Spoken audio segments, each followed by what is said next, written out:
Bonjour Angie, bonjour Paul et bonjour à tous les gens qui vivaient dans les années 50-60, ces psychopathes de la séduction. Oui, vous allez comprendre, une américaine a trouvé dans une brocante un magazine féminin datant de 1958. Rien à voir avec les magazines actuels, hein. On est loin des articles du genre «Comment perdre ton gros cul pour bouffer de la raclette cet hiver?» On est loin de ça, mais ça n'en est pas moins effrayant. Le magazine de 58 titrait, écoute bien, «129 astuces pour trouver un mari».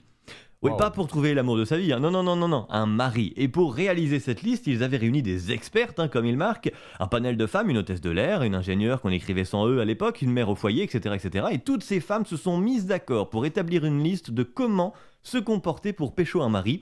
C'était le must, l'ultime de l'époque. Aujourd'hui, tu veux upgrader ton foyer, t'achètes un aspirateur qui marche tout seul. À l'époque, il te fallait ton propre mari à toi.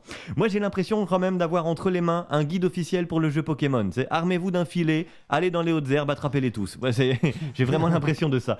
On voit que l'époque a changé évidemment dans ces années-là. Vous élaboriez, mesdames, des stratégies pour trouver à tout prix un mari en 2018. Vous élaborez des stratégies pour vous débarrasser du dit mari. Et on peut lire parmi les astuces, mesdames, préparez-vous, voici votre vrai visage. Lisez les rubriques nécrologiques pour trouver de potentiels veufs. Et là, je pense à ma collègue Corinne qui tous les jours lit cette rubrique.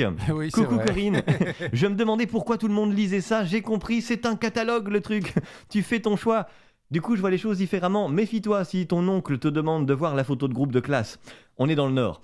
Autre astuce du magazine. Restez dans un coin et pleurez doucement. Il y a de grandes chances pour qu'ils viennent vous demander ce qui ne va pas. On est d'accord que cette astuce, vous l'avez conservée en 2018. Hein. Vous boudez dans un coin du canapé jusqu'à ce qu'on vous demande ce qui se passe. C'est vrai, Manipulatrice. Conseil suivant, trébuchez en entrant dans la pièce où il se trouve. Manipulatrice. Moi, je vais te dire honnêtement, hein, tu m'intéresses pas, je te laisse par terre maintenant, sachant ça.